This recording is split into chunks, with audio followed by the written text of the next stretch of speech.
చిన్నప్పుడు ఎక్కువ పాలు తాగి ఒక 10 years లోపు ఎక్కువ పాలు పడుతూ ఉంటారు. తర్వాత పెద్దయిన తర్వాత కొంతమంది అసలు పాలు తాగరు. తాగకపోయినా కానీ ఆ ఫ్యాట్ లివర్ అనేది అప్పుడు తర్వాత స్టార్ట్ అయ్యే అవకాశం ఉందా?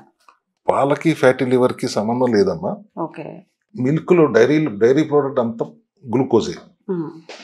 Fermented bacteria is better. మీరు కూరల్లో వండుకోండి, పాలు పోసిన కూరలు తింటుంటారు, పెరుగు వేసిన చట్నీలు తింటుంటారు, దట్ ఈస్ ఫైన్, బికాస్ అది పెరుగు కొద్దిగా తినొచ్చు.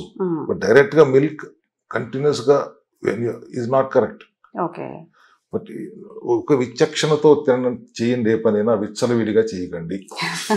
ఈజ్ ది అల్టిమేట్ సందేశం నేను ఇవ్వగలిగేది. ఇక fatty liver is different. Fatty liver అంటే ఫ్యాట్ను ప్రాసెస్ చేసి లివర్ చేస్తుంది. ప్రాసెస్ అవ్వకుండా 10% ఫ్యాట్ అక్కడ మిగిలిపోయిందంటే దాన్ని ఫ్యాటీ లివర్ అంటారు. 10% అయితే grade 1 అంటారు, లేకపోతే కొద్దిగా ఎక్కువ ఉంటే grade 2 అంటారు.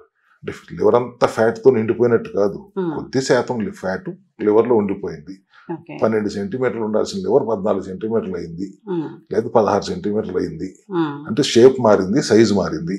అక్కడే మనం అడ్రస్ చేసేసుకుంటే వెంటనే ఒక నెల రోజుల్లో, మాక్సిమం 42 రోజులు సెట్ చేసుకోవాలి. లేదు, నేను ఎప్పుడు చెప్పేది 100 రోజులు మాకు సమయం ఇస్తే ఫ్యాటీ లివర్ని చాలా తేలిగ్గా మనం అడ్రస్ చేయొచ్చు. అడ్రస్ చేయకుండా వదిలేస్తే ప్రమాదం. అది ఫైబ్రోసిస్కో సిరోసిస్కో మారే అవకాశం ఉంటుంది. Okay sir.